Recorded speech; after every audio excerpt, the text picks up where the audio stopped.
हाँ जी बेटा, 12th class students, welcome again भाई। यार जो आपका टॉपिक चल रहा है इस वक्त मैग्नेटिज्म।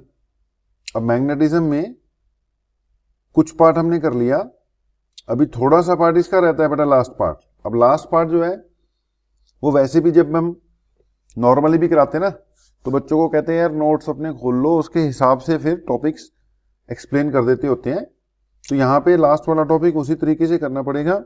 अब नोट्स नहीं, तो हमने लैपटॉप पे सारा सिस्टम खोल दिया है, तो कुछ पॉइंट्स बेटा रह गए हैं। वैसे आपका जो मैग्नेटिज्म वाला चैप्टर है ये भी इंपॉर्टेंट ही है, इसको इग्नोर नहीं करना मेरे भाई। तो मैग्नेटिज्म में बेसिकली आपने क्या क्या किया, सबसे पहले तो वो बार मैग्नेट्स के बारे में थोड़ा सा पढ़ा, ठीक है। बार मैग्नेट्स के कुछ कंसेप्ट पढ़े हमने। उसके बाद फिर एक टॉपिक था अर्थ मैग्नेटिक फील्ड, मैंने बताया था ना 3 पार्ट में जाएगा। तो लास्ट पार्ट इसका फिर जो आपके सामने आ रहा है दैट इज मैग्नेटिक मटेरियल्स। अब इस मैग्नेटिक मटेरियल्स में बेसिकली मैग्नेट्स को हमने या मैग्नेटिक मटेरियल्स को 3 कैटेगरीज में क्लासिफाई करना है यार। एक जिसको हम कहेंगे डायामैग्नेटिक मटेरियल्स, दूसरा जिसको हम कहेंगे पैरामैग्नेटिक मटेरियल, ठीक है जी। एक डायामैग्नेटिक, एक पैरा मैग्नेटिक, या फिर एक होंगे तीसरे फेरोमैग्नेटिक मटेरियल्स। तो बेसिकली यार आपको डायामैग्नेटिक, पैरामैग्नेटिक एंड फेरोमैग्नेटिक इनकी प्रॉपर्टीज वगैरह आनी चाहिए। इनमें से क्वेश्चन आते रहते हैं। अब वहां तक हम पहुंचेंगे जल्दी, लेकिन उससे पहले कुछ बेसिक टर्म्स हैं जिसमें से आधी आपको आती है, आधी हमें और कर लेनी है। तो कुछ बेसिक टर्म्स पे जा रहे हैं बेटा पहले। वैसे आपको बता दिया मेन इस चैप्टर में, या जो अभी जो लास्ट पार्ट आ रहा है मैग्नेटिक मटेरियल्स वाला, उसमें आपको डाया, पैरा, फेरो की कुछ प्रॉपर्टीज वगैरह पढ़ानी है, वो आपको क्लियर होनी चाहिए जी। ओके, उससे पहले कुछ मैंने बोला बेसिक टर्म्स हैं, तो कुछ टर्म्स आएंगी यार, लिस्ट आउट करते जाना। जैसे सबसे पहली बात, पहले नंबर पर एक आपके पास आएगी जिसको हम कहेंगे मैग्नेटिक फील्ड। पता ही है आपको, जैसे ये सामने आ रही है मैग्नेटाइजिंग फील्ड। बेटा मैग्नेटाइजिंग फील्ड वही है जो आप पिछले 1 महीने से पढ़ रहे हो, बी नॉट की जी। Magnetic field that exist in vacuum and includes induces magnetism is called magnetising field. जो बाहर से अप्लाई किया ना किसी सोर्स से, वो आपका मैग्नेटाइजिंग फील्ड है, जिसको किससे डिनोट किया, बी नोट। यूनिट आपकी पता ही है टेस्ला, डायमेंशन इसकी याद कर लो ma-1 t-2, अभी कैलकुलेट करनी पड़ेगी। तो बेटा फर्स्ट पॉइंट बी नॉट यानी मैग्नेटिक फील्ड, यानी जो वैक्यूम में क्रिएट होता है, ये पता ही है, कोई बड़ी बात नहीं है बेटा। अब अगली टर्म जो है आपकी वो है मैग्नेटिक इंडक्शन। एक ही चीज है, दोनों की यूनिट क्या है, टेस्ला ही है। उधर अभी थोड़ी देर पहले हमने क्या लिखा था, बी नॉट। ओके, अभी क्या आ गया, बी आ गया। दोनों एक ही चीज है, थोड़ा सा फर्क है। जो सोर्स ने प्रोवाइड किया बाहर से, जो वैक्यूम में क्रिएट हुआ, वो बी नॉट था। और मान लो वैक्यूम में कुछ फील्ड क्रिएट हुआ है, उसमें हमने एक मैग्नेटिक मटेरियल रख दिया। अब यार जब मैग्नेटिक मटेरियल रखोगे तो हो सकता है ये थोड़ा बहुत मैग्नेटाइज हो जाए। अगर ये मैग्नेटाइज हो गया तो इसके अंदर अपना एक इंड्यूस्ड मैग्नेटिक फील्ड भी क्रिएट हो जाएगा।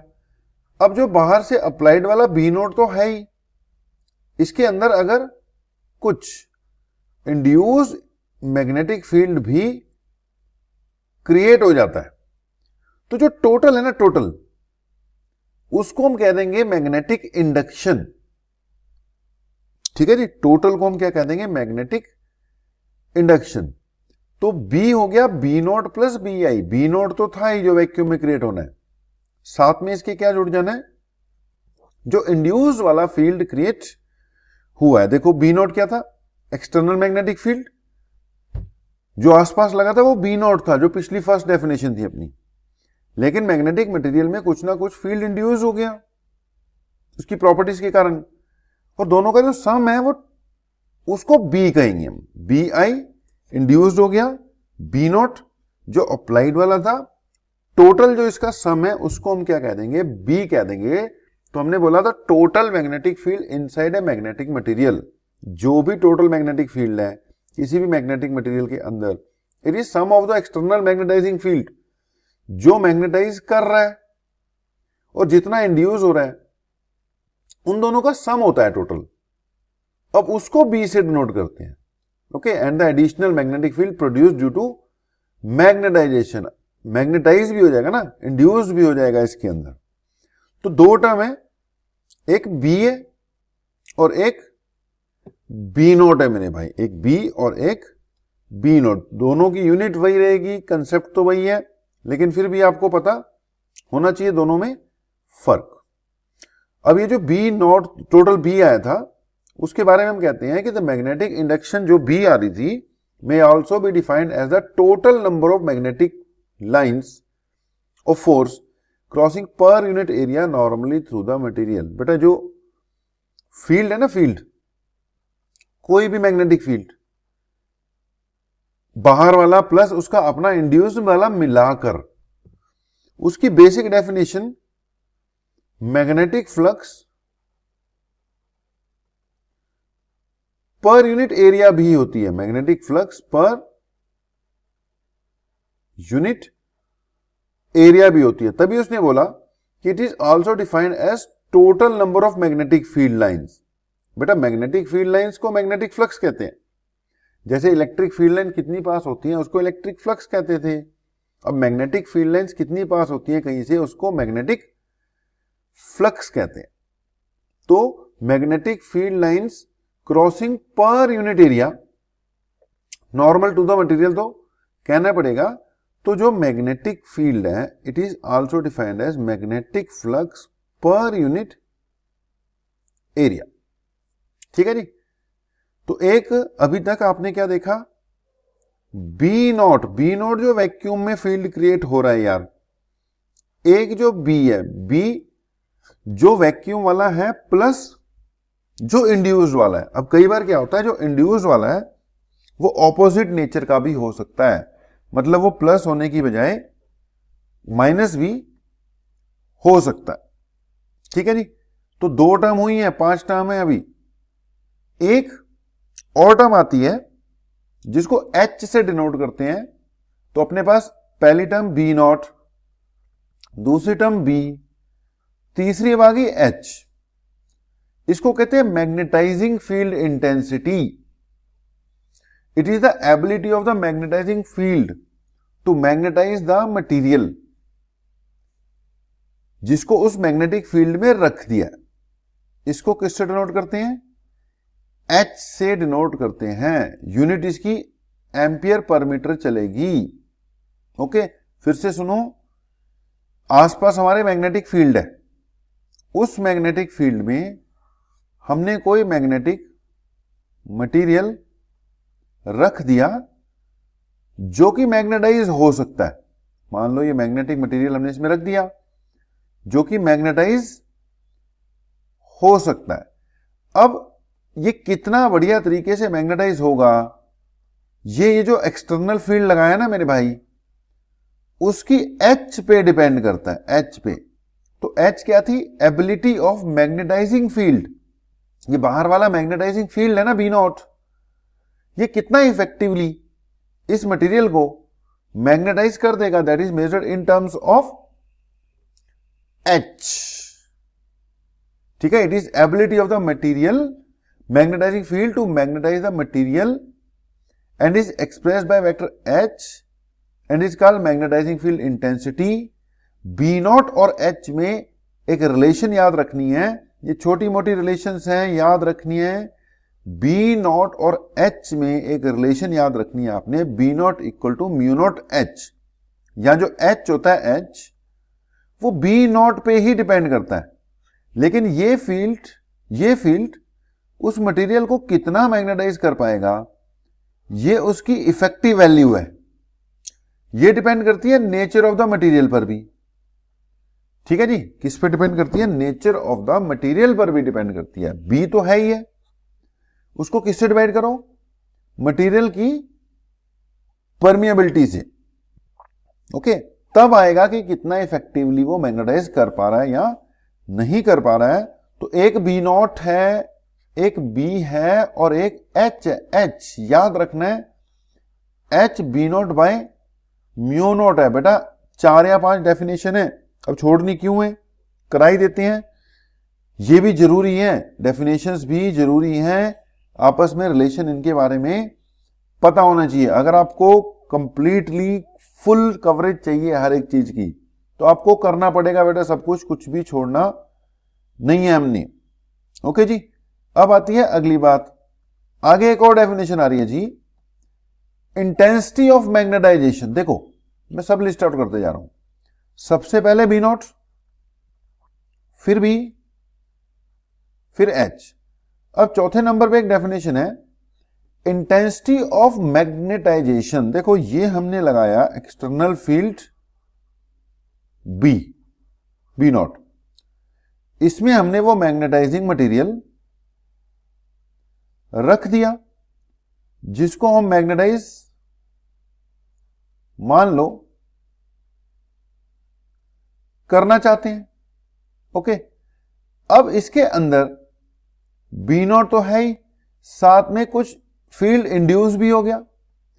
अब इन दोनों का जो सम है वो तो हो गया बी नॉट प्लस बी आई।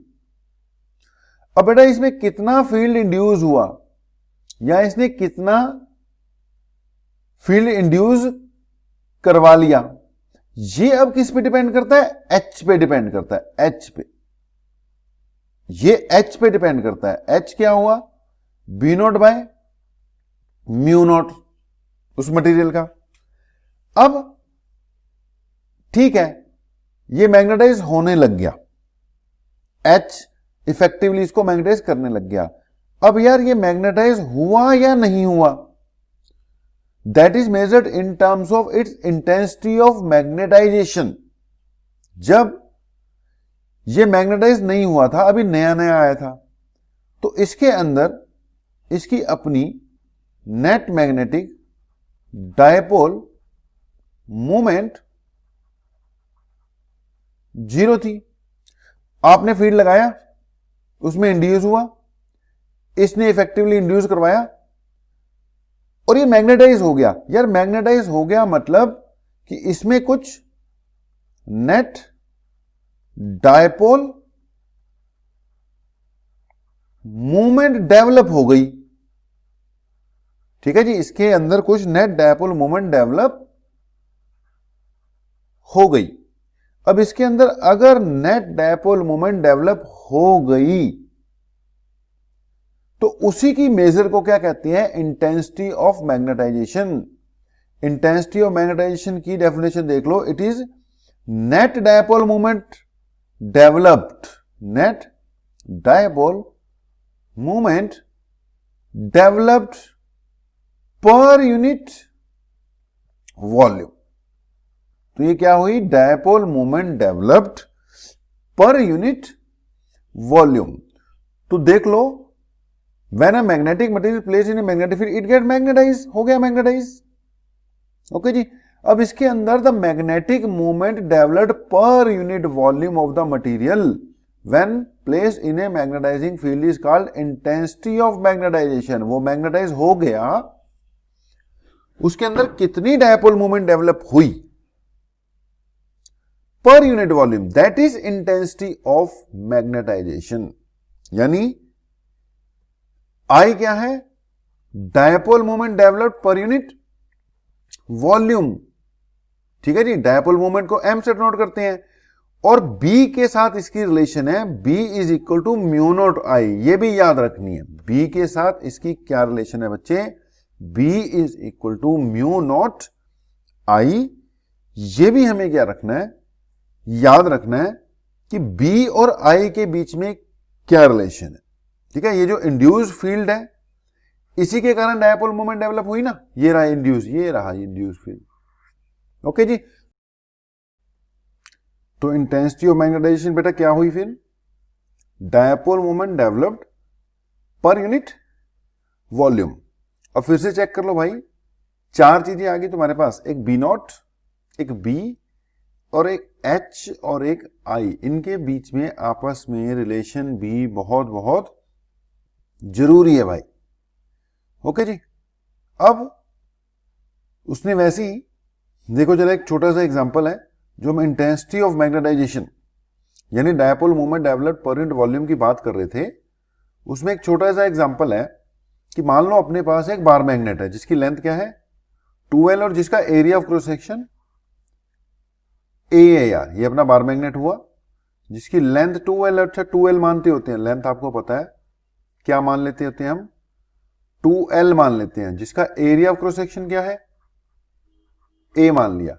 तो यार इसकी वॉल्यूम क्या निकलेगी फिर, वॉल्यूम होगी area of cross section into length या length into area of cross section, ये वॉल्यूम है, बना के रख लो। ओके, अब कह रहा है कि अगर मैंने इसको एक्सटर्नल मैग्नेटिक फील्ड में रख दिया, बी नॉट लगाया, जिसके कारण एच ने इफेक्टिवली इसको मैग्नेटाइज किया, जिसके कारण एच ने इसको मैग्नेटाइज किया और जिसके कारण इसमें कुछ इंड्यूस फील्ड डेवलप हो गया और जिसके कारण इसमें एक ये इंड्यूस फील्ड बी आई था, डायपोल मोमेंट डेवलप हो गई। या डायपोल मोमेंट पर यूनिट वॉल्यूम अगर डेवलप हुई है तो डायपोल मोमेंट डेवलप होने का मतलब इसमें कुछ पोल स्ट्रेंथ डेवलप हो गई होगी। पता है आपको पोल स्ट्रेंथ क्या होता है, क्योंकि जो डायपोल मोमेंट है वो तो पोल स्ट्रेंथ पे डिपेंड करती है ना, ये पोल स्ट्रेंथ है इंटू 2L। पुरानी बातें याद करो कि dipole moment of A bar magnet M into 2 into L होती है। तो ये मैग्नेट था, मटेरियल था कोई, उसको हमने मैग्नेटिक फील्ड इसमें रख दिया, इसने उसको मैग्नेटाइज किया और इसमें ये इंड्यूस फील्ड डेवलप हो गया, जिसके कारण डायपोल मोमेंट पर यूनिट वॉल्यूम यानी इंटेंसिटी ऑफ मैग्नेटाइजेशन आ गई। तो कह रहा है बार मैग्नेट था जिसकी लेंथ 2L थी, एरिया क्रॉस सेक्शन A था और मैग्नेटाइज होने के कारण उसमें पोल स्ट्रेंथ डेवलप हो गई M। Pole strength M develop हुई तो डायपोल मोमेंट कितनी डेवलप हुई 2 इंटू L इंटू M, ये रही 2 इंटू L इंटू M। याद करो पुरानी बातें। अब जो इंटेंसिटी ऑफ मैग्नेटाइजेशन है वो क्या हुई, dipole moment develop per unit volume according to definition.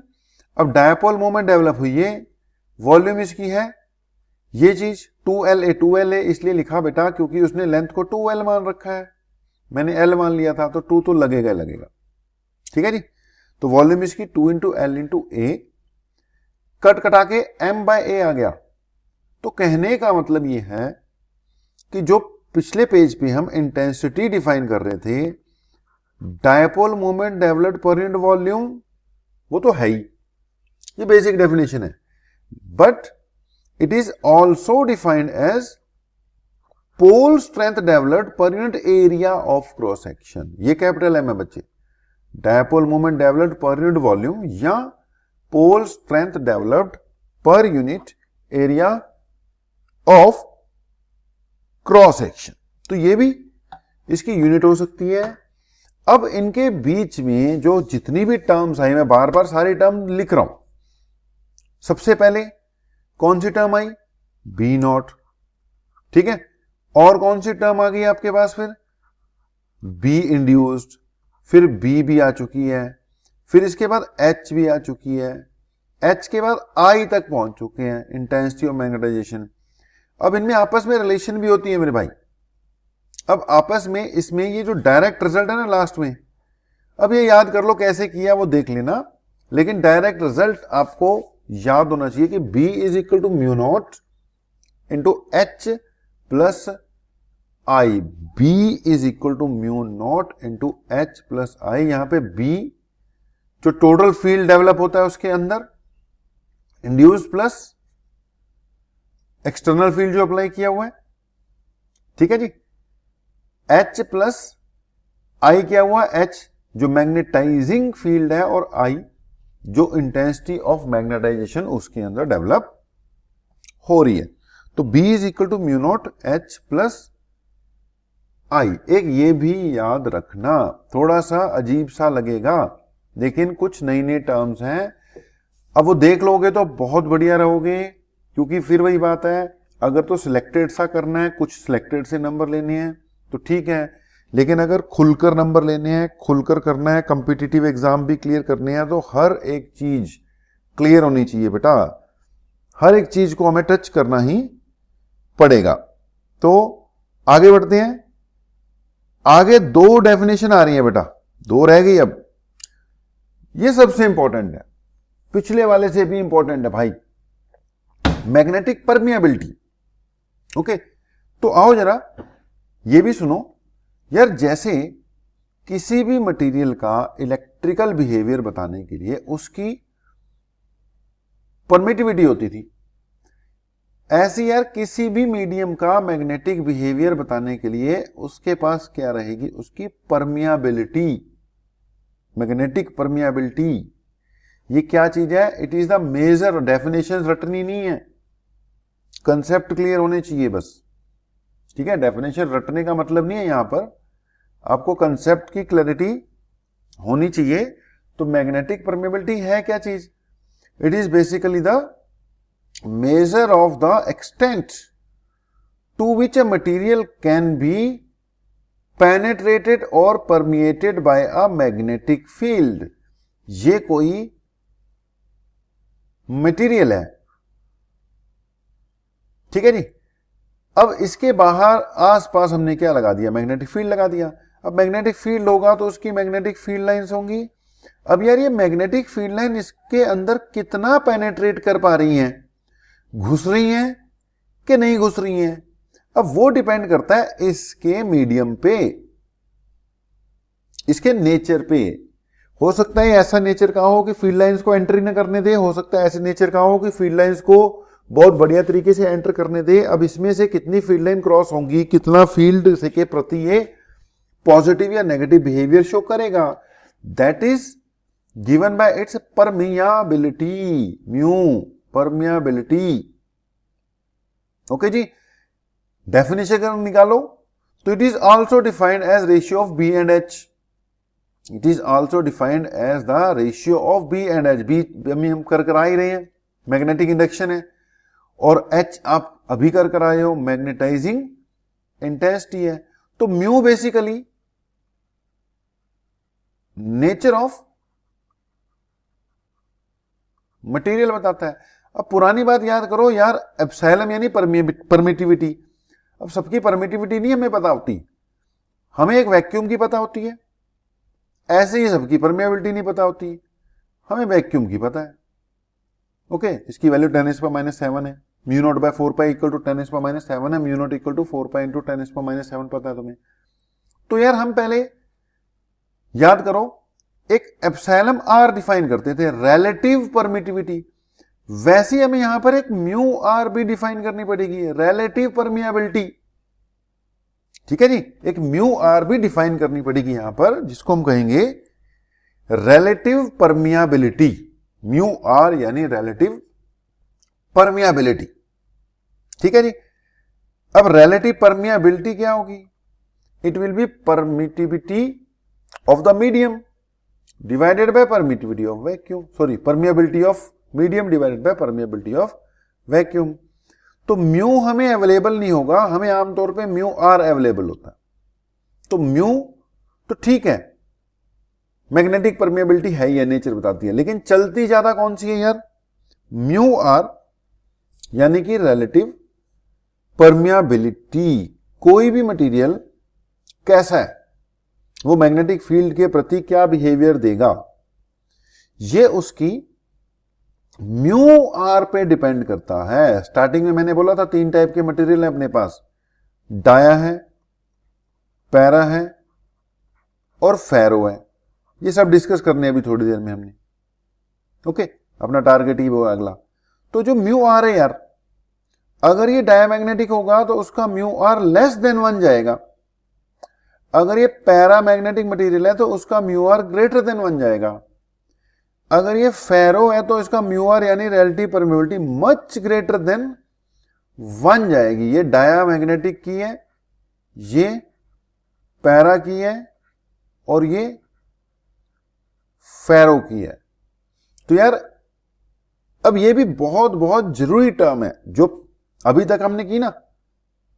एक सबसे पहले बी नॉट आई, फिर बी आ गई, बीच में इंड्यूस्ड वाला भी आया, एक एच आ रहा है, एक आई आ रहा है, इनके बीच में छोटी मोटी रिलेशन आ रही है। ये तो है ही यार, लेकिन इनमें से कोई भूल जाएगी, कोई दिक्कत वाली बात नहीं है ज्यादा। लेकिन अब जो आई है इस वक्त, ध्यान देना, मेरी बातों को गौर किया करो। ये जो म्यू है ना, म्यू, और साथ में मैंने म्यू आर भी बता दिया, ये बड़ी इंपॉर्टेंट प्रॉपर्टी है यार। यहां से पता लगता है कि वो डाया है, पैरा या फेरो है, डाया पैरा फेरो, यहां से पता लगता है। तो ये म्यू आर याद रखना। जैसे अब मैंने लास्ट में ये 3 बातें बता दी, तो ये तो बंदे को वैसे ही पता होनी चाहिए कि डायामैग्नेटिक की रिलेटिव परमिएबिलिटी लेस देन 1 होती है, पैरा की ग्रेटर देन 1 होती है, और फेरो की मच ग्रेटर देन 1 होती है।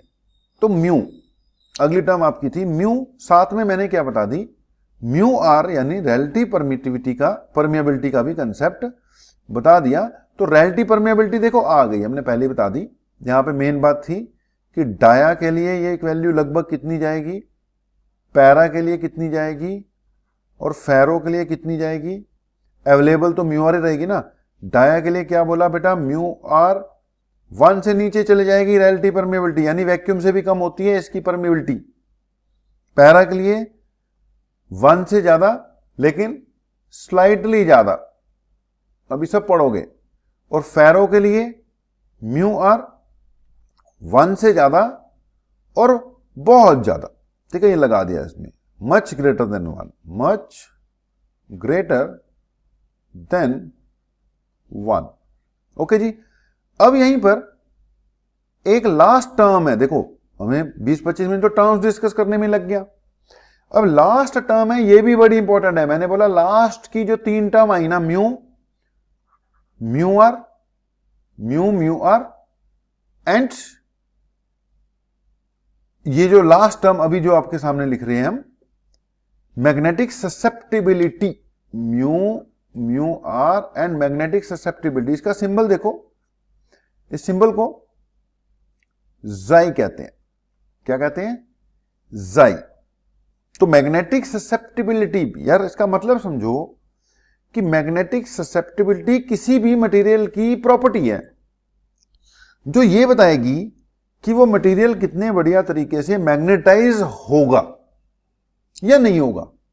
मतलब वो मैग्नेटाइज हो पाएगा कि नहीं हो पाएगा, ये उसकी किस पे डिपेंड करता है, मैग्नेटिक ससेप्टिबिलिटी पे डिपेंड करता है। सिंपल सी कहानी है कि it is defined as the ratio of intensity of magnetisation and magnetic field intensity. Definition तो इसकी ये है, याद रखनी है, कि magnetic susceptibility is equal to I/H।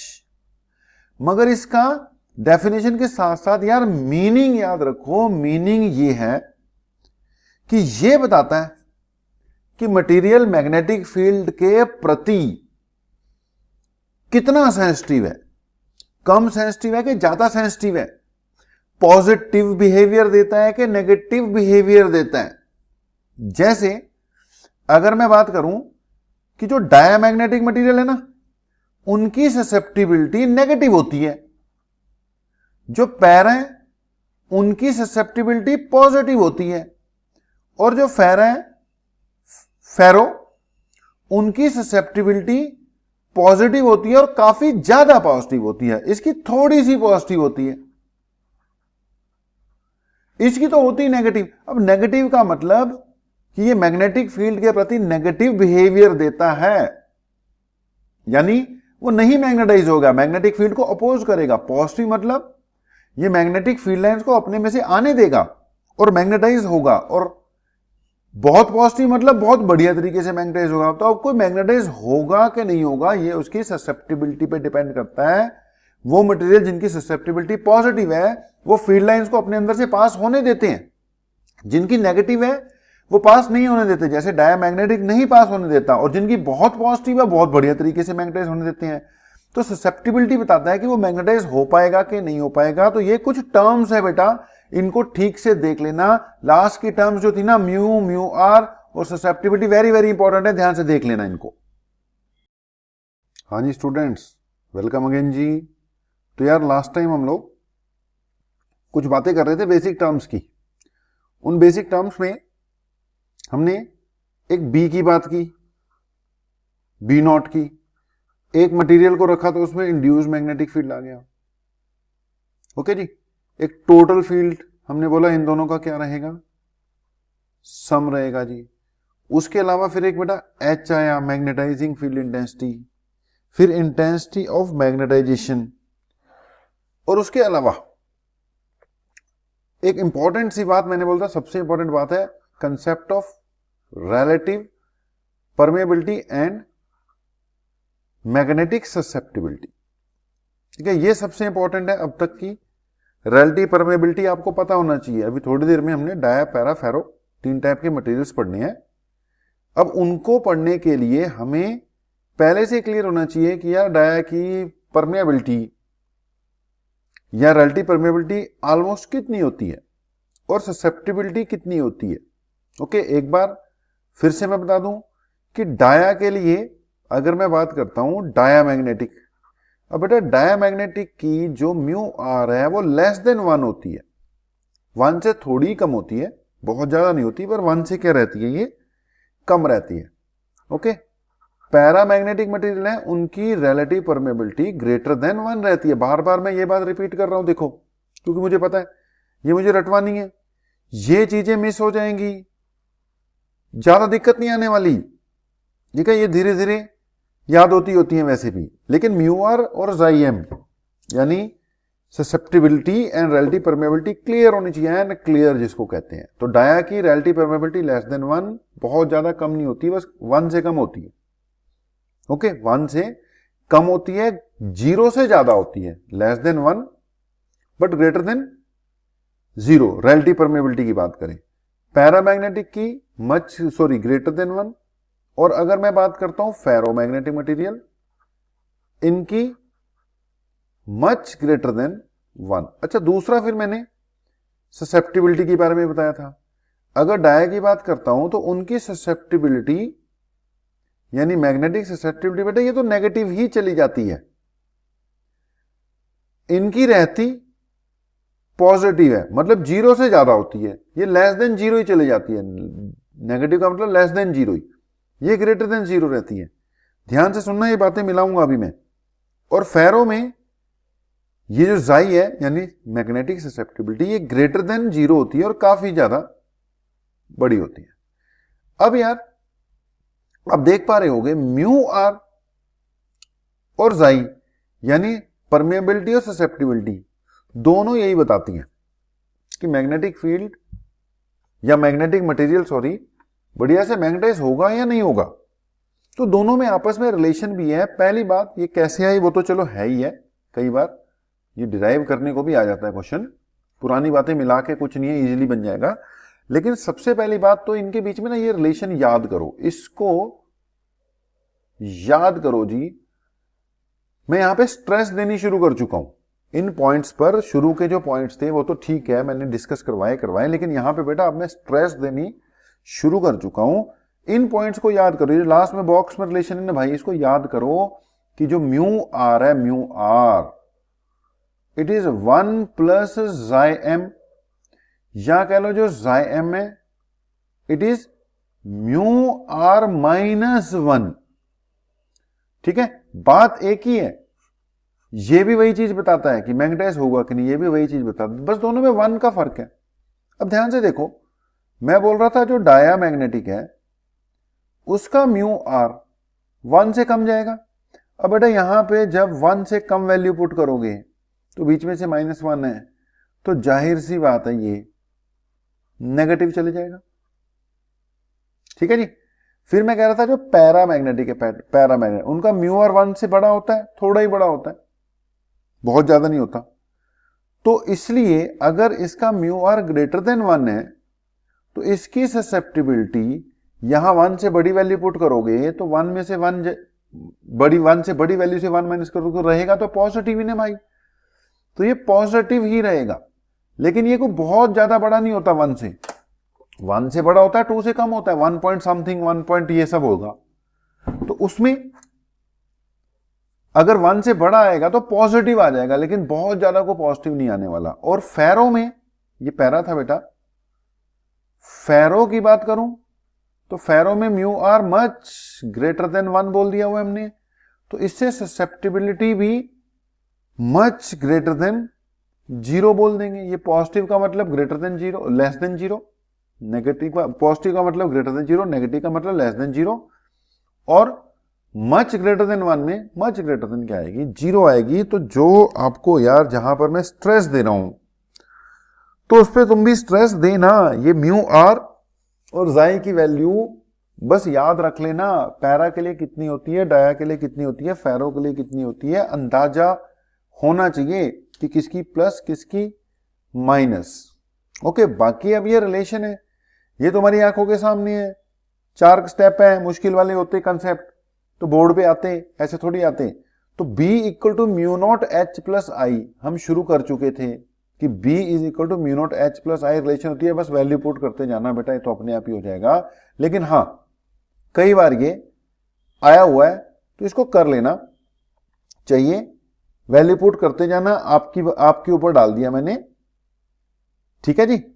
वैसे नॉर्मली यार अगर ये लॉकडाउन फॉकडाउन ना होता तो ये 2 दिन में 3 दिन में ये कह के कि भैया कर लेना करवा दिया होता, लेकिन अब इसको 3 की बजाय मेरे तो 4 लेक्चर लग गए यार। मैंने तो सोचा था 2 में 3 में कवर अप करूंगा, लेकिन मेरे तो इस पे कितने लग गए, 4था लेक्चर चलने लग गया इस पे। अब क्या करें, करना पड़ता है, तसल्ली नहीं होती है जब तक मैं करा ना दूं। तो इसको देख लेना भाई कैसे कैसे आया, सिंपल है, वैल्यू पुट की, यहां से शुरुआत किया, B equal to mu naught mu H होता ही है, करते जाओगे तो ये रिलेशन आएगी। मुझे रिलेशन से ज्यादा मतलब है, रिजल्ट से ज्यादा मतलब है कि mu r is equal to 1 plus chi M, या chi M is equal to mu r minus 1। यहां से पता लगता है कि किसकी परमेबिलिटी पॉजिटिव है, किसकी परमेबिलिटी नेगेटिव है, और किसकी बहुत ज्यादा पॉजिटिव है, कौन बढ़िया मैग्नेटाइज होगा, कौन बढ़िया मैग्नेटाइज नहीं होगा। इतना तो कंक्लूड हो ही गया कि जो डाया है ये बढ़िया मैग्नेटाइज नहीं होते, बल्कि मैग्नेटिक फील्ड को क्या करते हैं, अपोज करते हैं, अपोज। जो पैरा है उनकी स्लाइटली पॉजिटिव है ससेप्टिबिलिटी, स्लाइटली, या स्लाइटली ग्रेटर देन 1 है परमिएबिलिटी, तो ये हो जाते हैं पर बहुत ज्यादा नहीं होते मैग्नेटाइज। और जो फेरो होंगे, इतनी बातें तो पता लगी गई कि ये मैग्नेटाइज होंगे और जमकर होंगे, मतलब बहुत बढ़िया तरीके से मैग्नेटाइज होंगे। तो डाया वाले जो हैं ये तो मैग्नेटिक फील्ड को अपोज ही करते हैं, ठीक है, अपोज द मैग्नेटिक फील्ड। ये थोड़ा सा सपोर्ट करते हैं, यानी मैग्नेटाइज हो जाते हैं। और जो फेरो होते हैं ये स्ट्रॉन्गली सपोर्ट करते हैं भाई मैग्नेटिक फील्ड को, यानी बहुत बढ़िया तरीके से, बहुत अच्छे तरीके से मैग्नेटाइज होते हैं। तो अगली बात जो अपनी है, हम फिर ये डाया पैरा फेरो पर ही आ रहे हैं, इनकी प्रॉपर्टीज पर ही आ रहे हैं। मैं जल्दी जल्दी बेटा एक बार बता दूंगा, जो प्रॉपर्टीज याद करने वाली हैं वेरी इंपॉर्टेंटली उन पे स्ट्रेस कर दूंगा, अंडरलाइन कर दूंगा, आपने उनको तो याद करना ही करना है। बाकी है काम सारा रीड करने वाला यार, सारा काम बेसिकली ये रीड करने वाला ही है। तो इसको रीड करना, फिर भी आपको गाइड कर देते हैं कि कैसे कैसे किस किस पे थोड़ी स्ट्रेस दे देना। तो अगली बात जो अपनी आ रही है वो क्लासिफिकेशन ऑफ मटेरियल्स आ रही है। तो हमने स्टार्टिंग की मैंने यार इस टॉपिक की क्लासिफिकेशन ऑफ मटेरियल से करवाई थी, तो पता ही आपको 3 तरीके में बांट दूंगा, डाया, पैरा और फेरो। तो all the materials on the basis of their properties are categorised as diamagnetic, paramagnetic and ferromagnetic, ठीक है जी। डायामैग्नेटिक वो है वो जो मैग्नेटिक फील्ड को फीबली अपोज करते हैं, मतलब मैग्नेटाइज नहीं होंगे ये। पैरामैग्नेटिक मटेरियल है जो मैग्नेटिक फील्ड को फीबली फीबली मतलब बट स्लाइटली, ठीक है, जो मैग्नेटिक फील्ड को फीबली सपोर्ट करते हैं, यानी दे गेट मैग्नेटाइज। और जो फेरोमैग्नेटिक है ये मैग्नेटिक फील्ड को स्ट्रांगली सपोर्ट करेंगे, ठीक है जी। ये फीबली अपोज करेंगे, मतलब मैग्नेटिक फील्ड से दूर भागते हैं। ये फीबली सपोर्ट करते हैं, यानी मैग्नेटाइज होते हैं लेकिन कोई खास नहीं, कोई बहुत ज्यादा मैग्नेटाइज नहीं होते, मर आ जाओ। और ये तो स्ट्रांगली होते हैं, ठीक है जी। तो हमें तीनों की प्रॉपर्टीज पता होनी चाहिए, तीनों के एक एक दो दो एग्जाम्पल पता होने चाहिए, तीनों की क्या ये कर सकती हैं, मतलब इनके यूजेस वगैरह भी पता होने चाहिए। तो let us take one by one dia para and ferro. तो अगर मैं सबसे पहले देखता हूं तो डायामैग्नेटिक मटेरियल, डेफिनेशन मैंने तुम्हें बता दी, एग्जाम्पल मैंने बोला याद होनी चाहिए, जिस चीज पे स्ट्रेस करूंगा उस चीज को भैया देख लेना बस आप। तो diamagnetic substances are those which develop feeble magnetisation in opposite direction, जो फीबली मैग्नेटाइज हो जाएंगे लेकिन जिस डायरेक्शन में मैग्नेटिक फील्ड है उसके opposite, they develop feeble magnetisation in opposite direction of the magnetise field. Such substances are feebly repelled by magnets. आप इसके पार्ट में से जो आपको अच्छा लगे, पूरी डेफिनेशन रटनी नहीं है, बस मैंने अंदाजा ही देना है कि जो यार मैग्नेटिक फील्ड को फीबली रिपेल करते हैं या जो स्ट्रॉन्गर से वीकर मैग्नेटिक फील्ड की ओर भागते हैं। अब ये मैग्नेटिक फील्ड से भागते हैं ना भाई, डायमैग्नेटिक मटेरियल को मैग्नेटिक फील्ड में रखतेगा तो ये उस तरफ भागेगा जहां पे फील्ड बहुत वीक है, मतलब ये बचता है फील्ड से। ओके जी। अब इसके एग्जाम्पल बहुत सारे हैं, बहुत सारे एग्जाम्पल्स हैं, बस एक दो याद कर लो। सबसे इंपॉर्टेंट इसके एग्जाम्पल में कॉपर है, कॉपर। कॉपर याद करो पहले तो, क्योंकि आमतौर पे जितनी भी वायरिंग वगैरह बेटा होती है ना, वो किसकी बनी होती है? कॉपर की बनी होती है। तो कॉपर तो याद करो ही करो ना, सबसे पहले नंबर पर क्या याद करो? कॉपर। बाकी इसमें से जो आपको अच्छा लगता है वो और देख लेना, लेकिन अब सारे कहां रटते रहोगे? कॉपर तो याद करो ही ना। अब ये जो ABCD लिखा हुआ है ना, इसके वैसे नाम दे दिए हमने कि ए से क्या दे दिया? Ag, बी से क्या हो गया? बिस्मथ, सी से क्या हो गया? कॉपर।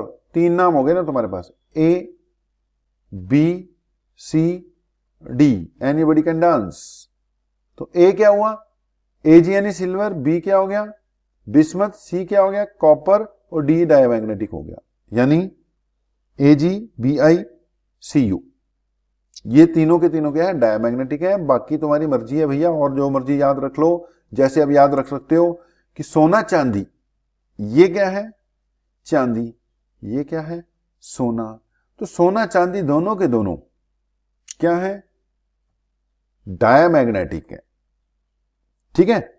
पानी भी डायमैग्नेटिक है, नमक भी डायमैग्नेटिक है, ठीक है। नेचर में पाए जाने वाली हाइड्रोजन, नाइट्रोजन भी डायमैग्नेटिक है। तो जैसे मर्जी याद करो, लेकिन मुझे कॉपर से तो मतलब है। कॉपर इज डायमैग्नेटिक, ये तो कहीं भी यूज हो जाएगा ना। बाकी और जितने नाम याद हो गए वो आपकी मेहनत है भाई। तो कॉपर डायमैग्नेटिक है। बाकी इसकी देख लेना जी, ओरिजिन डायमैग्नेटिज्म का ये पढ़ लेना बेटा थ्योरी, कि एटम्स जो होते हैं ना, एटम्स, आपने सुना होगा कि जो एटम्स होते हैं, एटम्स में जो इलेक्ट्रॉन्स हैं वो न्यूक्लियस के आसपास घूमते रहते हैं। अब जब ये घूमते रहते हैं तो इनकी कुछ ना कुछ क्या होती है? मैग्नेटिक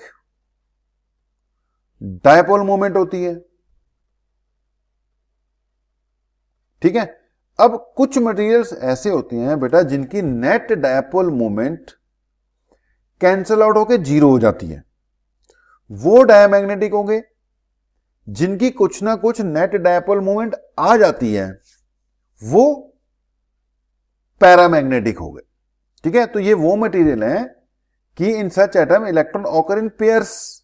आपने वो केमिस्ट्री में डब्बे बना के वाला ऐसे ऐसे ऐसे ऐसे करते नहीं होते, कि clockwise anti clockwise, clockwise anti, जिसमें ये सारे कैंसिल हो जाते हैं, पूरे डब्बे फील्ड होते हैं, वो डायमैग्नेटिक होते हैं। नेट, हाँ जी बेटा, तो क्या बात चल रही थी भाई कि जो डायमैग्नेटिक मटेरियल्स हैं उनका ओरिजिन यही है यार, आप केमिस्ट्री में थोड़ा बहुत पढ़ते हो कि ये जो पेयर्स वगैरह बनती हैं, अब आप ये डिब्बे बना बना के समझाते होते हो कि जी जिनमें अनपेयर्ड रह जाता है, अनपेयर्ड वो पैरा हो जाएगा, और जो पेयर्ड होते हैं असल में क्या है कि ये क्लॉकवाइज होता है कि एंटी क्लॉकवाइज होता है। अब इनकी अपनी कुछ ना कुछ क्या होगी, डायपोल मूवमेंट होगी। Clockwise anti clockwise dipole movement एक दूसरे को कैंसिल कर देगी। अगर सारी कैंसिल हो गई तो डायमैग्नेटिक की कैटेगरी में चले जाएगा। अगर एक आधी रह गई, एक आधा अनपेड रह गया, तो वो पैरामैग्नेटिक बन जाएगा। तो ये आपने पढ़ा हुआ है, आपको पता ही है। ओके जी, तो ओरिजिन थोड़ा सा देख लेना। हमने बात की डायमैग्नेटिक सब्सटेंसेस की। डायमैग्नेटिक सब्सटेंसेस की यार डेफिनेशन पता होनी चाहिए तुम्हें, एग्जांपल याद पता होनी चाहिए, और एक कॉपर का कंसेप्ट क्लियर होना चाहिए। कॉपर डायमैग्नेटिक है, पक्के तौर पर याद होना चाहिए। बाकी ओरिजिन में थोड़ा बहुत आप देखो, पढ़ो, क्योंकि सब रीड करने वाला है। आप रीड करोगे आपको क्लियर होगा। ओके, तो मैं डिटेल में एक एक लाइन बच्चों की तरह पढ़ के तो सुना नहीं रहा, पॉइंट बता रहा हूं बस। अब अगली बात आ जाती है यार, पैरामैग्नेटिक मटेरियल्स। बात हमने कर ली, ये मैग्नेटाइज होंगे, स्लाइटली मैग्नेटाइज होंगे, तो ये वो सब्सटेंसेस है we develop feeble magnetization. Feeble मतलब माड़ी सी magnetization in the direction of the magnetising field. Such substances are feebly attracted by magnets and tend to move from weaker to stronger. अब भाई जो डाया थे वो स्ट्रॉन्गर से वीकर भागते हैं मैग्नेटिक फील्ड से, ये मैग्नेटिक फील्ड के प्रति प्यार जताते हैं, तो वीकर से स्ट्रॉन्गर फील्ड की ओर आते हैं। और इनके भी कुछ एग्जाम्पल्स याद कर लेना, कुछ एग्जाम्पल्स। ओके, डाया पे मैंने बड़ा जोर लगा दिया, कॉपर याद करो, कॉपर याद करो, वो करना है। इनमें से अब जब तुम्हारी मर्जी है, कोई एक आधा क्या कर लेना, याद कर लेना, काम आएंगे। ठीक है, एक आधा याद कर लेना। ये देखो बना रखा है, वहां पे ABCD बनाया था, ABCD, D फॉर डायमैग्नेटिक था, ये आपका AG था, ये BI था, ये CU था। ओके, यहां पे KLMNO बनाया हमने, P फॉर पैरामैग्नेटिक है। अब KLMNO यहां से नाम देख लो कि सबसे पहले K यानी कि यहां पे दे रखा होगा आपका पोटेशियम। ठीक है, ये रहा पोटेशियम है। K ऐसे आपका एल्यूमिनियम, एल्यूमिनियम के लिए लगा दिया, ऐसे मैंगनीज के लिए लगा दिया। मतलब आप अपना निमोनिक्स जो भी बनाना चाहो बना सकते हो। एक आधा नाम याद कर लेना। पैरामैग्नेटिक की डेफिनेशन क्लियर होनी चाहिए। लेकिन अब ये चीजें तो है ही है, मैंने जो इससे पहले बताई थी ना, परमेबिलिटी, ससेप्टिबिलिटी, ये वैल्यूज इनकी ज्यादा याद होनी चाहिए। ओके जी, वो आ रही है प्रॉपर्टीज में। तो पैरामैग्नेटिक पता ही है तुम्हें क्या होते हैं, थोड़े बहुते मैग्नेटाइज हो जाते हैं। एक आधा एग्जाम्पल याद कर लेना। अगली बात ओरिजिन। ओरिजिन थोड़ी देर पहले हम बात कर ही रहे थे, डाया में भी करा कि आपके जो मटेरियल्स होते हैं, आप केमिस्ट्री के हिसाब से देखा हो तो जो इलेक्ट्रॉन्स हैं वो घूमते रहते हैं यार। मटेरियल में एटम होंगे, एटम में इलेक्ट्रॉन्स होंगे, इलेक्ट्रॉन घूमेंगे, इलेक्ट्रॉन घूमेंगे तो उनकी कुछ ना कुछ डायपोल मूवमेंट होगी। ओके, अब अगर तो सारी डायपोल मूवमेंट्स ने एक दूसरे को कैंसिल कर दिया, सब ने एक दूसरे को क्या कर दिया बेटा, कैंसिल आउट कर दिया, यानी अगर ये सारे पेयर्ड वाले थे कैंसिल आउट होते गए तो वो डायामैग्नेटिक बन गए। लेकिन अगर एक आधा रह गया तो नेट डायपोल मूवमेंट कुछ ना कुछ आ जाएगी, वो क्या बन जाएगा, पैरामैग्नेटिक बन जाएगा। ओके जी, तो ये मटेरियल है पैरामैग्नेटिक वाला। कल्ले कल्ले की अपनी अपनी डायपोल मूवमेंट है, कल्ले कल्ले की अपनी अपनी डायपोल मूवमेंट है, लेकिन ये कैसी है, रैंडम ओरिएशन है। कैसी है, ये जो पढ़ा हुआ लिखा हुआ पढ़ लेना भाई, आपके नोट्स की पॉइंट्स हैं। ये रैंडमली ओरिएंटेड है। ठीक है जी, तो ये रैंडमली ओरिएंटेड है। पैरामैग्नेटिक होने के बावजूद मटेरियल की खुद की अपनी नेट डायपोल मोमेंट जीरो आएगी। ओके, ये सब पैरामैग्नेटिक है, सबकी अपनी अपनी डायपोल मोमेंट है, लेकिन नेट डायपोल मोमेंट जीरो आएगी। ओवरऑल बेटा डायपोल मोमेंट मटेरियल की तभी बनेगी अगर आप इसको एक्सटर्नल मैग्नेटिक फील्ड में रखोगे। बाकी अब इसको पढ़ना, ठीक है। तो पैरामैग्नेटिक मटेरियल का ओरिजिन आपको बता ही दिया, पढ़ लेना। सबकी अपनी अपनी नेट डायपोल मोमेंट होगी, लेकिन नेट डायपोल मोमेंट होने के बावजूद, इंडिविजुअली नेट डायपोल मोमेंट होने के बावजूद ओवरऑल मटेरियल की नेट डायपोल मोमेंट 0 आ जाएगी। अब ओवरऑल मटेरियल की डायपोल मोमेंट 0 आ गई तो कोई फायदा नहीं है इसकी अपनी होने का भी, यानी एक्सटर्नल फील्ड लगाएंगे तब जाके को कुछ मैग्नेटाइज होगा और इसकी कुछ ना कुछ नेट डायपोल मोमेंट आएगी। बाकी इसको पढ़ो, कोई खास बात नहीं है। खास बात जहां होगी वहां पे हम रुकेंगे। जैसे कि इस वक्त आपके स्क्रीन पर जो पॉइंट आ रहा है वहां पे हम भी रुकेंगे, तुम भी रुकोगे, स्टार लगा लोगे अपने नोट्स में या कहीं पर भी। बड़ी बड़ी इंपॉर्टेंट चीज है, यहां से क्वेश्चन निकल कर आएगा कि टेम्परेचर डिपेंडेंस ऑफ पैरामैग्नेटिज्म या डायमैग्नेटिज्म। अगर तो बेटा ये इस वक्त खैर हम temperature dependence of paramagnetism discuss कर रहे हैं, लेकिन अगर मान लो कल को क्वेश्चन आ जाए, वो डाया वाला रह गया, आगे आ जाएगा पॉइंट कि पहला बात ये याद रखना कि जो डायामैग्नेटिक मटेरियल्स है ना, डायामैग्नेटिक याद रखना, वो आगे शायद आएगा कहीं पॉइंट, लेकिन यहां पैरा का टेम्परेचर डिपेंडेंस है, डाया का बता देता हूं। डायामैग्नेटिक मटेरियल्स कभी भी आ जाए तो diamagnetic materials are independent of temperature.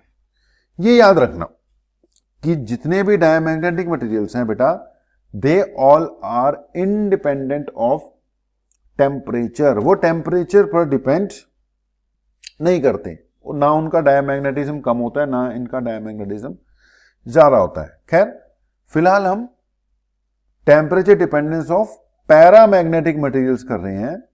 तो बेटा जी 3 स्टार वाला टॉपिक है, पैरामैग्नेटिक मटेरियल्स में टेम्परेचर का डिपेंडेंस बताने के लिए क्यूरी लॉ आता है। ठीक है जी, क्यूरी लॉ सिंपल सी कहानी है। क्यूरी लॉ के हिसाब से किसी भी पैरामैग्नेटिक मटेरियल की जो ससेप्टिबिलिटी है ना, वो इनवर्सली प्रोपोर्शनल टू टेम्परेचर है। बात खत्म। फाइनल बात क्या है, मैंने सीधा पहले क्या की, फाइनल बात की। ससेप्टिबिलिटी बताती है कि वो मटेरियल मैग्नेटाइज होगा कि नहीं होगा।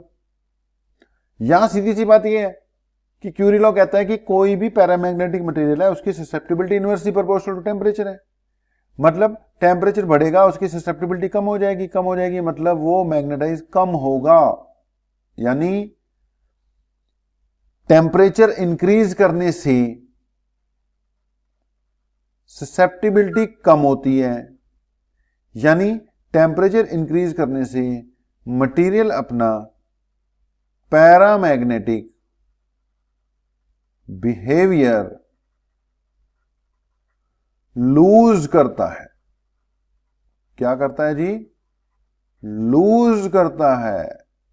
ठीक है, टेम्परेचर बढ़ जाने से वो अपना पैरामैग्नेटिक बिहेवियर जितना भी था वो लूज करता है, यानी वो कम मैग्नेटाइज होगा, और कम कर दोगे तो पैरामैग्नेटिज्म गेन करेगा।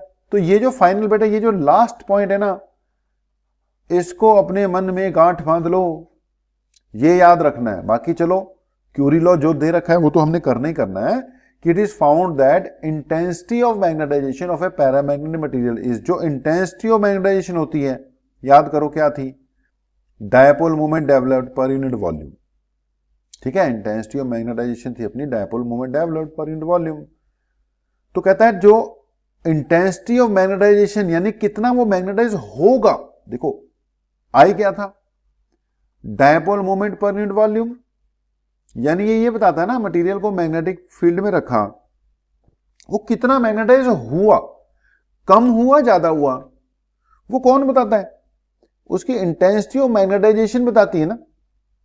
तो कह रहा है जो इंटेंसिटी ऑफ मैग्नेटाइजेशन है, यानी वो कितना मैग्नेटाइज होगा कितना नहीं होगा, वो किसके डायरेक्टली प्रोपोर्शनल है, एच के, यानी एक्सटर्नल फील्ड के डायरेक्टली प्रोपोर्शनल है, और टेम्परेचर के इनवर्सली प्रोपोर्शनल है, वो कितना मैग्नेटाइज होगा नहीं होगा। आई, मैंने सीधा एक्स में बता दिया था, लेकिन आई से शुरुआत होती है इसकी, वो inversely proportional to temperature, directly proportional to field applied, inversely proportional to temperature, मिला दोगे h/t बन जाएगा।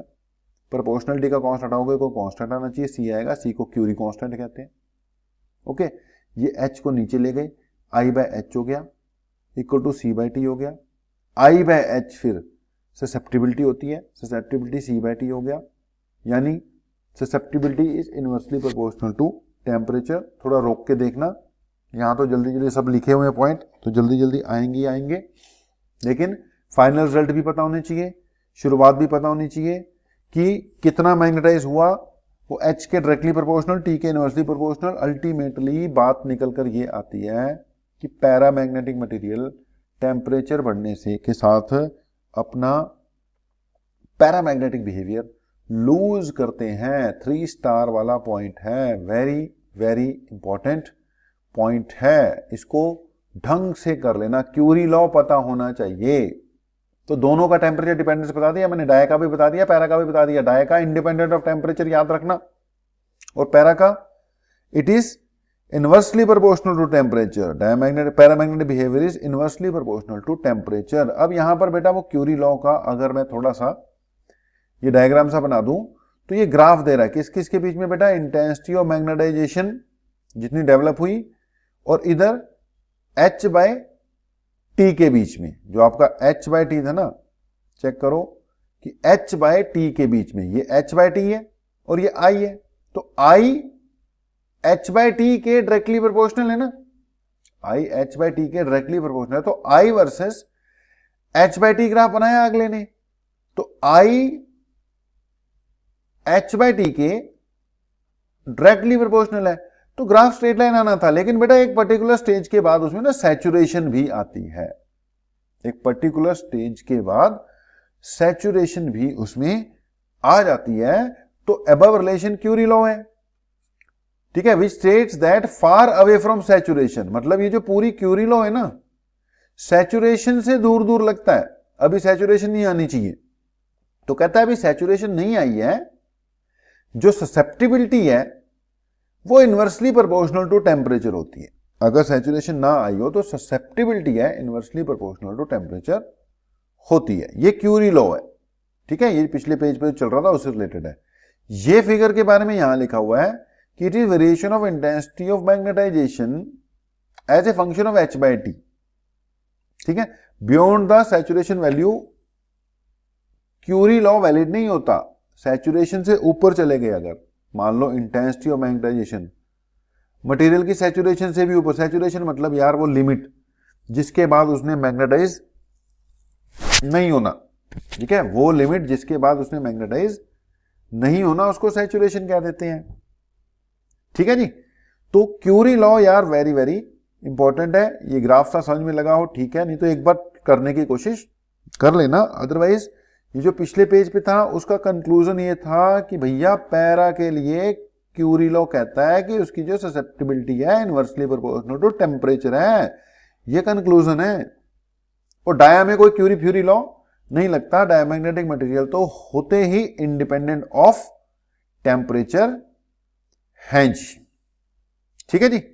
अब अगली बात क्या आ गई, फेरोमैग्नेटिक सब्सटेंसेस। यार फेरोमैग्नेटिक में फिर वही बात हमने बता दिया हुआ है कि ये बहुत बढ़िया तरीके से मैग्नेटाइज हो जाते हैं। तो these are substances which develop strong magnetisation in the direction of magnetic field, strongly attracted by magnetic field. अब इसके भी डेफिनेशन के साथ साथ मुझे एग्जाम्पल चाहिए, आयरन, निकल, कोबाल्ट, रट लो। आयरन, निकल, कोबाल्ट तीनों के तीनों फेरो हैं, या एक स्टील या एक एल्निको, ठीक है, एल्निको एलॉय है एल्युमिनियम निकल कोबाल्ट की। तो डेफिनेशन के साथ मुझे 5 एग्जाम्पल चाहिए। पैरा का मुझे कोई एग्जाम्पल याद ना करो, कोई नहीं चलेगा। डाया का एक याद होना चाहिए, कॉपर कॉपर कॉपर, और फेरो के ये 5 याद होने चाहिए कि आयरन, निकल, कोबाल्ट, स्टील, एल्निको फेरो होते हैं। क्योंकि इन पे बेस्ड क्वेश्चन आते रहते हैं, जहां मैंने जोर लगाया वहां जोर लगा देना। तो ये 5 एग्जाम्पल हमें चाहिए हर वक्त। तो फेरोमैग्नेटिक बड़े स्ट्रांगली मैग्नेटाइज होते हैं और ये इनके 4-5 एग्जाम्पल हैं। तो बेटा हमें ये 3 एग्जाम्पल आयरन निकल कोबाल्ट और एक स्टील एल्निको हर पल याद होने चाहिए। अब बात आती है यार फेरोमैग्नेटिज्म का ओरिजिन। अब डाया में हमने बोला कि वो सारे पेयर्ड होते हैं, इसलिए क्या हो जाते हैं, कैंसिल आउट हो जाते हैं, नेट डायपोल मोमेंट 0 आती है। पैरा में बोला एक आधा अनपेयर्ड रह जाता है। अब फेरोमैग्नेटिज्म के लिए ना इसका जो ओरिजिन है कि क्यों इतने स्ट्रांगली मैग्नेटाइज होते हैं, इसमें एक नया कंसेप्ट डाला गया है जिसको कहते हैं डोमेन स्ट्रक्चर। ठीक है, डोमेन्स होता क्या है कि जो फेरोमैग्नेटिक मटेरियल्स हैं इनके अंदर कल्ले कल्ले की डायपोल मूवमेंट तो होती है। अब जैसे ये जो मैं बना रहा हूं ये पैरा बना रहा हूं, ठीक है। अब पैरा में कल्ले कल्ले की अपनी डायपोल मूवमेंट है, लेकिन नेट डायपोल मूवमेंट कितनी है, 0 है। क्यों? क्योंकि रैंडमनेस है यहां पे, ये सारी नेट डायपोल मूवमेंट 0 आ रही है। इसको जब मैं एक्सटर्नल मैग्नेटिक फील्ड में रखूंगा तो सारे एक पर्टिकुलर डायरेक्शन में अलाइन होने की कोशिश करेंगे और कुछ ना कुछ नेट डायपोल मूवमेंट आ जाएगी। ये पैरा की बात कर रहा हूं मैं कि एब्सेंस ऑफ फील्ड में ऊपर वाली सिचुएशन थी, फील्ड आने के बाद क्या होगा, ये सारे मैग्नेटाइज होने की कोशिश करेंगे और नेट डायपोल मूवमेंट आ जाएगी। लेकिन बेटा इसमें काफी देर लग जाएगी और काफी कम मैग्नेटाइज हो जाएंगे। फेरो बड़ी जल्दी हो जाते हैं। वो इसलिए होते हैं यार उसमें ना, अब पैरा में देखो रैंडमनेस है और कंप्लीट रैंडमनेस है। फेरो में क्या होता है कि इसके अंदर ना अलग अलग डोमेन्स बन जाते हैं। डोमेन का मतलब रीजन, अलग अलग डोमेन। जैसे ये जो डोमेन बना हुआ है इसमें जितने भी डायपोल्स हैं वो सब एक पर्टिकुलर डायरेक्शन में ओरिएंटेड है, तो कुछ ना कुछ नेट डायपोल मोमेंट आ गई। इसमें एक पर्टिकुलर डायरेक्शन मतलब ग्रुप्स बने हुए हैं, इसमें कोई ग्रुप नहीं है, कल्ले कल्ले सबके, किसी का मुंह इधर किसी का इधर, सब अपना अपना इंडिपेंडेंटली बिहेव कर रहे हैं। इसमें ओवरऑल तो रैंडमनेस है।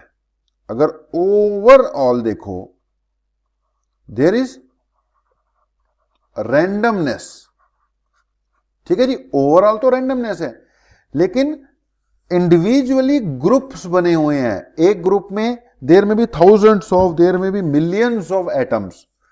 अगर एक रीजन की बात करूं तो यहां पे अच्छी खासी डायपोल मोमेंट है। ओवरऑल मटेरियल की बात करूं तो नेट डायपोल मोमेंट कितनी है, 0 है। तो इसमें डोमेन्स बन जाते हैं।